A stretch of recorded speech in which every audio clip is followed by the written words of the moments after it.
vocês querem ser pessoas instruídas, têm que saber os clássicos. E começam pela antiguidade clássica, começam pelo princípio. Os clássicos gregos, depois os clássicos latinos, especialmente do Império Romano, que eu tenho dado muita bibliografia nesse aspecto. Depois os clássicos medievais.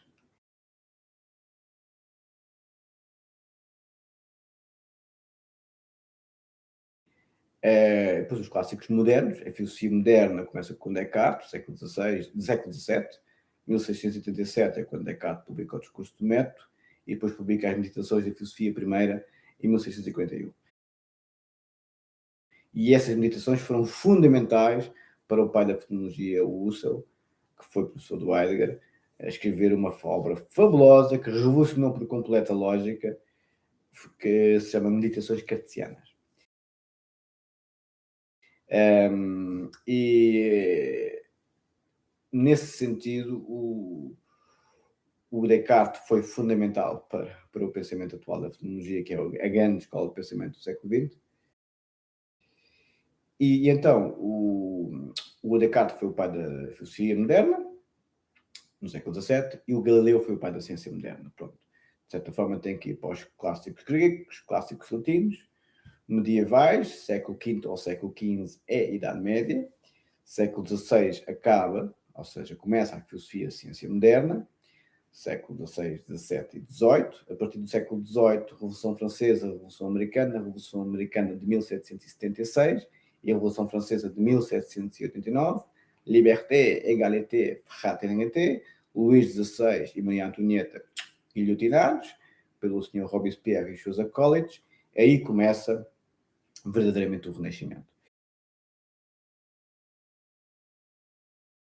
Que os pais filosóficos do Renascimento, Immanuel Kant, com as 3 críticas, crítica da razão pura, crítica da razão prática e crítica da faculdade do juízo ou faculdade de julgar.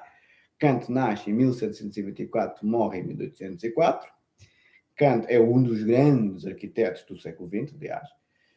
Foi ele que, no Ideal da Paz Perpétua, esboçou o que se tornou as Nações Unidas nos dias de hoje, Sociedade das Nações, logo no princípio do século XX. Depois a Organização das Nações Unidas, e hoje em dia chama-se Nações Unidas. Já não é ONU, é só Nações Unidas. E nesse aspecto, o Kant foi o grande pai do Renascimento, século XVIII, XIX. O Renascimento é o renascer das luzes, é o redescobrir dos ideais gregos da Antiguidade Clássica através da nova visão do mundo, a Weltanschauung, como dizem os alemães, a cosmovisão, e depois tinha a ver com o espírito do tempo, como dizem os alemães, o Zeitgeist. E então o Kant foi um dos grandes arquitetos, mas também o Hegel e os filósofos franceses, o Voltaire, o Diderot, o D'Alembert, que eram os enciclopedistas. O Diderot e o D'Alembert compilaram a maior enciclopédia na altura do conhecimento constituído, que era quase a biblioteca de Aristóteles em termos clássicos.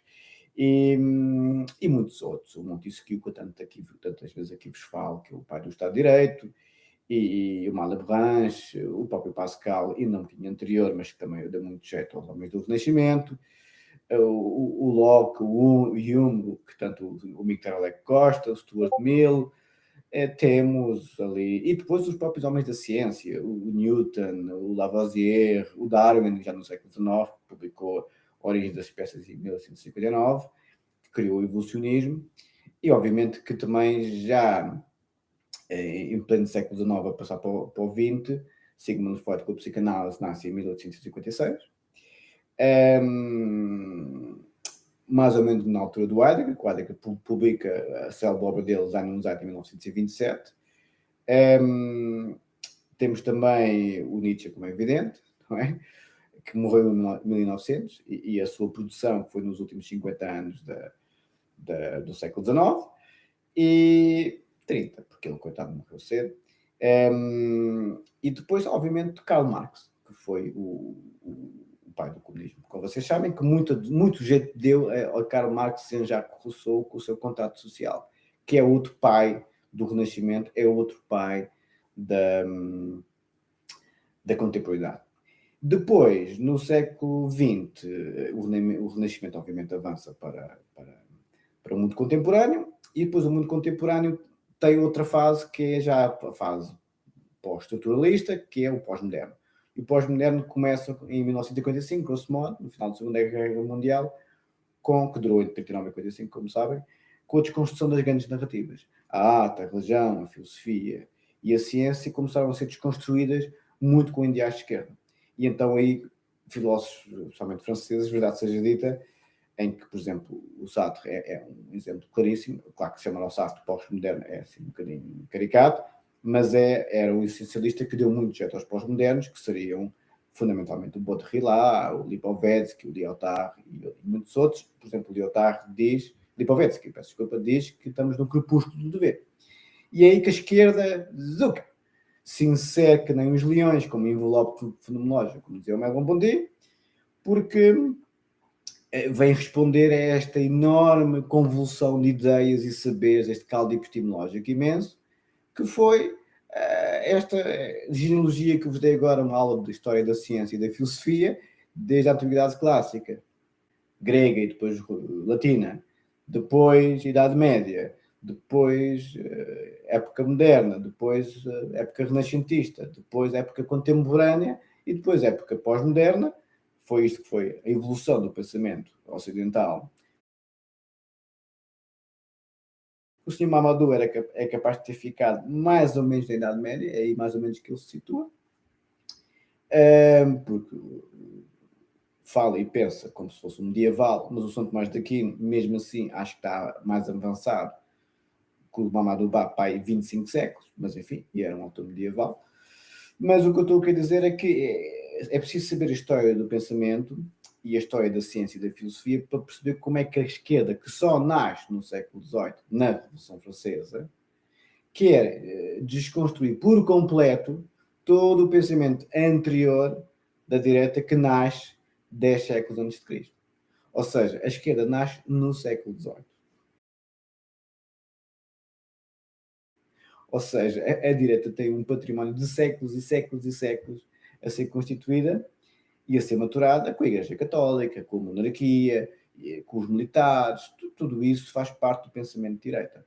A esquerda nasce com um senhor chamado Jean-Jacques Rousseau, fundamentalmente, o contrato social foi pedra de toque para a esquerda avançar, e depois, obviamente, teve o seu colário com Karl Marx, que, coitado, nunca trabalhou, como dizia um subscritor com muita piada. E depois, isso, de certa forma, esse ponto de Arquimedes edificou-se na Revolução Bolchevique de 1917, em que o senhor Vladimir Ilyushinov, mais conhecido como Lenin, mandou matar a família Romanov toda. O czar, a czarina, todos. Que por acaso a czarina tinha uma grande simpatia com o Rasputin, que era assim um bocadinho mamadubá. E isto para vos dar a entender que a esquerda é um adolescente com umas borbulhas que nem sequer a barba faz, porque acabou de chegar à história do mundo. Mas acham que sabem tudo. Acabaram de chegar no século XVIII, a esquerda nasceu no século XVIII, e os outros filósofos e cientistas todos, antes do século XVIII, são todos analfabetos, não sabem nada. Montesquieu, aquilo que eu tenho falado tanto aqui, tanta vez, são todos brutos, é tudo gente analfabeta, que todo o intenso labor que estes filósofos e cientistas tiveram para desenvolver a civilização durante estes séculos todos, a direita nasce 10 séculos antes de Cristo. 10 séculos antes de Cristo. E a esquerda nasce no século XVIII. Entre 10 séculos antes de Cristo e no século XVIII, temos 2.800 anos. A direita vigorou 2.800 anos. Onde se desenvolveu tudo. Desenvolveu-se a Antiguidade Clássica, desenvolveu-se o Império Romano, a herança judaico-cristã, o cristianismo, a Igreja Católica, o patriarcado, o Estado de Direito, a democracia, os direitos fundamentais, os tribunais constitucionais, tudo. Foi tudo fruto do labor destes senhores filósofos e cientistas. Algumas coisas como o Tribunal Constitucional só foi mesmo no século XX, verdade seja dita. Mas dizer que o Kelsen era um homem de esquerda, acho que é um bocadinho exagerado, que é o pai do Tribunal Constitucional, já agora. Mas isto, pois eu sei, eu quando me entusiasmo, como já perceberam,